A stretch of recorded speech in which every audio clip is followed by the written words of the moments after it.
नमस्कार, मैं हूं केशव तिवारी और अलग अंदाज में रहती हैं खबरें हमारी। फग्गन सिंह कुलस्ते 7वीं बार सांसद निर्वाचित हुए, लेकिन इस बार उन्हें मंत्री नहीं बनाया गया, जिसको लेकर फग्गन सिंह कुलस्ते का बयान आया है कि उन्हें राज्य मंत्री बनाया जा रहा था, लेकिन उन्होंने राज्य मंत्री बनने से इनकार कर दिया।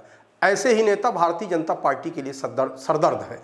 फग्गन सिंह कुलस्ते यह न भूलें कि 2023 की विधानसभा चुनाव में फग्गन सिंह कुलस्ते हार गए थे। यदि कुलस्ते इतने ही लोकप्रिय होते तो चुनाव कभी नहीं हारते। इससे एक बात तो साफ हो गई है कि लोकसभा चुनाव में कुलस्ते नहीं बल्कि भारतीय जनता पार्टी और मोदी लहर जीती है।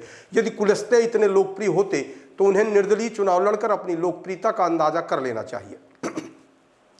जिस मध्य प्रदेश में विधानसभा चुनाव में भारतीय जनता पार्टी की लहर थी, चूहा और बिल्ली जीत गए, उस लहर में फग्गन सिंह कुलस्ते विधानसभा चुनाव हार गए थे।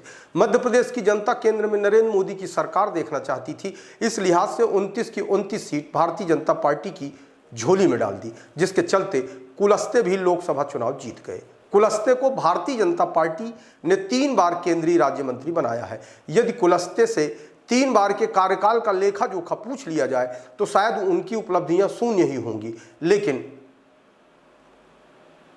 वे केंद्रीय मंत्री ही बनना चाहते हैं। ऐसे लोगों को तो भारतीय जनता पार्टी एक अभियान शुरू करके घर बैठने का चला देना चाहिए। यदि भारतीय जनता पार्टी ने केंद्रीय मंत्री नहीं बनाया तो मीडिया में बयान देकर क्या बताना चाहते हैं। जिस तरीके से फग्गन सिंह कुलस्ते ने मीडिया से चर्चा करके अपना रोना रोया है कि मैं केंद्रीय मंत्री बनना चाहता था, लेकिन मुझे राज्य मंत्री बनाया जा रहा था, इसलिए मैं मंत्री नहीं बना। इस बयान के बाद भारतीय जनता पार्टी को ऐसे व्यक्ति को कभी मंत्री नहीं बनाना चाहिए।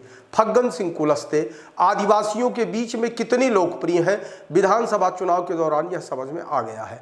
भारतीय जनता पार्टी को अगले लोकसभा चुनाव के हिसाब से किसी नए व्यक्ति की तलाश अभी से ही शुरू कर देनी चाहिए, जिससे ऐसे मुंह चलाने वाले नेता से मुक्ति प्राप्त हो सके।